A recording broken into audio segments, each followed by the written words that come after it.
Now, his jersey fell during the year, particularly with women. We had calls right here on this show, Dr. Guskey, from women who said, my son had a jersey, I took it away from him and threw it away. Right. They were really upset with his off-field actions. Do you think, from a marketing perspective, he has redeemed himself?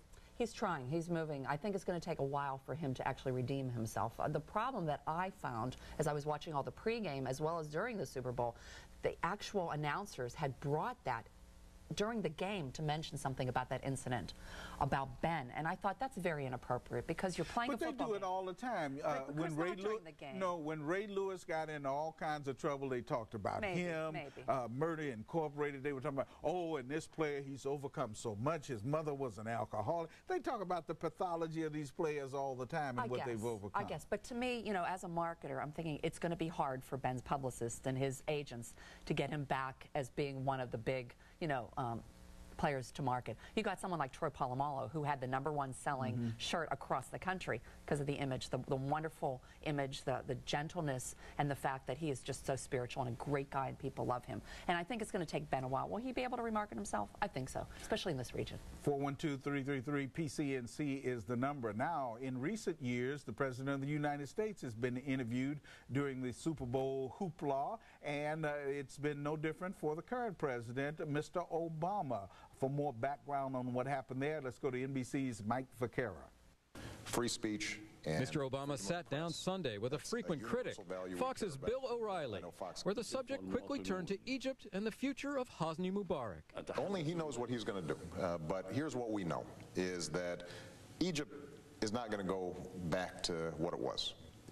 The Egyptian people want freedom. Though he has come close in recent days. That an orderly transition must be meaningful. Mr. Obama would still not openly call for Mubarak to step down before September elections. You can't absolutely dictate what happens, but what we can do, Bill, is we can say that the time is now for you to start making a change in that country. And while conceding that there are anti-U.S. elements within the Muslim Brotherhood, the president was eager to play down their influence over Egypt's future. I think that the Muslim Brotherhood is one faction in Egypt. They don't have majority support in Egypt. Later, the interview took a different turn. Does it disturb you that so many people hate you? Mr. Obama was asked how he felt about his harshest critics. They hate you. Even the folks who hate you, they don't know you. That's true. What they hate is whatever funhouse mirror image of you that's out there. And they don't know you. And so you don't take it personally. You know, Dr. Guskey, I thought that was a legitimate question from probably one of the people who hates him the most. Right. But his answer, the president's answer, what did you think of that, the funhouse mirror? I think it was an interesting, he was obviously trying to be very political. I think that he approached it very well because it's true. It's not that they hate him personally, they hate perhaps his policies or his plans for the country. I thought that was a tough question, that O'Reilly, and it sort of shocked me. But, you know, I guess it was a fair question. And I think Obama handled it pretty well. What do you think of the marketing of the president when it comes to that? Here we are midway through his term almost. There are so many opponents who don't want him reelected, don't want to see him have a second term. Do you think it's a good idea to come on during the Super Bowl hoopla and submit to this kind of rigorous questioning? Well, that was very interesting, but keep in mind, Chris, it's become a tradition. Typically, and you know, I don't know how many years it's been going on, but the president has been interviewed beforehand. And so I think he was, in a sense, required or forced to do it for various, you know, publicity reasons. I think he handled himself well. The questioning was very tough. And, you know, it's a tough time, as it typically is with the economy, with a lot of the political unrest. But I think he handled himself well. As far as marketing the President Obama, he's gifted at that. I think that's how he got himself elected. He is very smooth. He knows how to you know, handle the media. Yeah, but it's going to take a lot more than smoothness to get him a second term. Oh, yes. All right, 412-333-PCNC is the number. Dr. Audrey Guskey is our guest. We're talking about marketing the president, marketing the Super Bowl, marketing the products associated with it, and the game, too. We've got one more segment where we can take your comments and questions at 412-333-PCNC. Stay with us.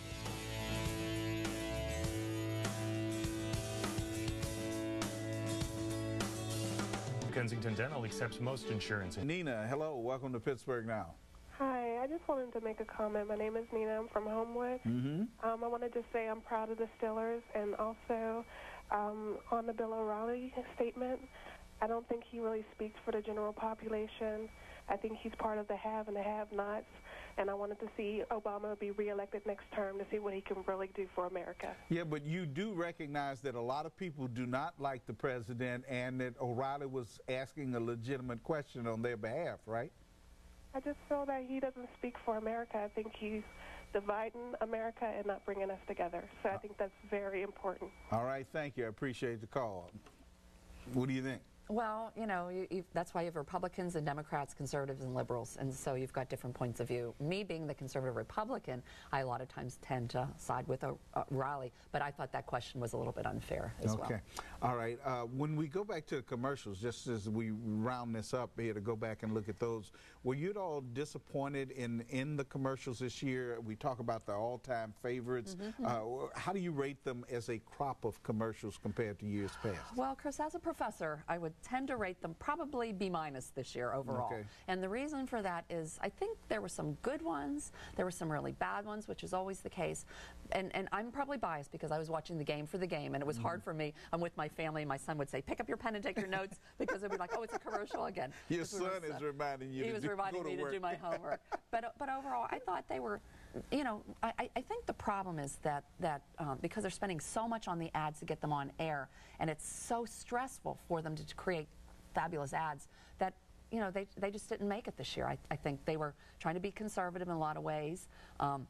There was some humor attached to them, but it wasn't, you didn't have the big, powerful, classic ads like the Mean Joe Green ones, or the 1984, which is a classic that we remember from 1984 when Apple was introduced. So a lot of those types of commercials that are really epically involved, or even the cats, hurting the cats, you know, some really cleverly done. You had your E-Trade Baby, which is, you know, has been around for a while. You had your monkeys from Career Builder, but I don't think there was anything that's going to stand the classic test of time. So overall, I would say they were okay. Just quickly, the Budweiser, usually they're with the Clydesdales and real kind of classy kinds of things. Yes. They got away from that, you think? Well, they had the Clydesdales back this year, but it wasn't highlighted as much. So, and Bud Bowl, if you remember those classes from years and years ago.